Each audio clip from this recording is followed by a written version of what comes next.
साबायखर आं मुस्रि रत्न बाग्लारि खौसेथि बर' सुबुं आफाद मिरु आफादनि गाहाय लोगो नेहाथारि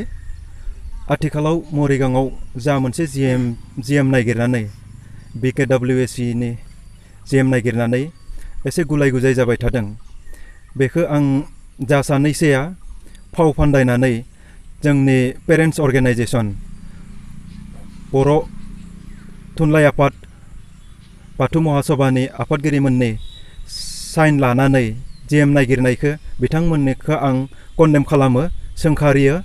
आरो लोगोसे आथिखालावहा जा सानैया जोंनि गेदेमा सानैया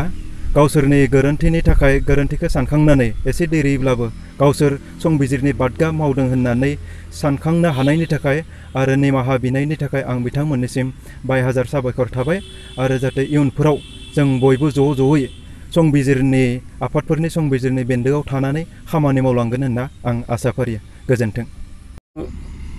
मरिगांव जिल्ला प्राइम 24 हेडलाइननि मुस्रि गोबिन्द बाग्लारिसिम आंनि हाजारसे साबायखर थाबाय। आं मरिगांव जिल्ला UBPOनि भाइस प्रेसिडेन्ट हिसाबै दिनै जिहेतु मरिगांव जिल्ला जिहेतु माबा जिएम जायफोर सुबुङा बिना उद्देश्य बिहिनै जितु जिएम नामायबाय दङ बिथांमोननिसिम आं जिल्ला UBPOनि भाइस प्रेसिडेन्ट जानानै बिथांमोनखौ आं गरिहना होनो नामायो मानोना दिनै जोङो खौसेथि जिहेतु जानानै जोंनि जितु जोंहा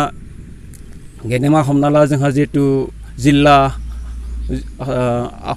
साहित्य सभा बा जिल्ला बाथौ गौथुम बा बिदिनो जोंहा जिल्लाफोरनि माखासे जोंहा गौथुमफोरा दङ बिथांमोननि बिना पारमिसनाव जायफोरा जोंहा नामायदो बिथांमोनथिं आं गरिहना होनो नामायो आरो लोगोसे जोंहा जिल्ला साहित्य सभानि आफादगिरि लोगोसे जिल्ला बाथौ गौथुमनि आफादगिरिया जा मोनसे जोंहा साइन होनानै बिथांमोना गोरोन्थि जोंहा जितु स्वीकार खालामदो बिथांमोनथिं आं जिल्ला UBPOनि भाइस प्रेसिडेन्ट जानानै बिथांमोननिसिम आं साबायखर थाबाय बेसाङानो।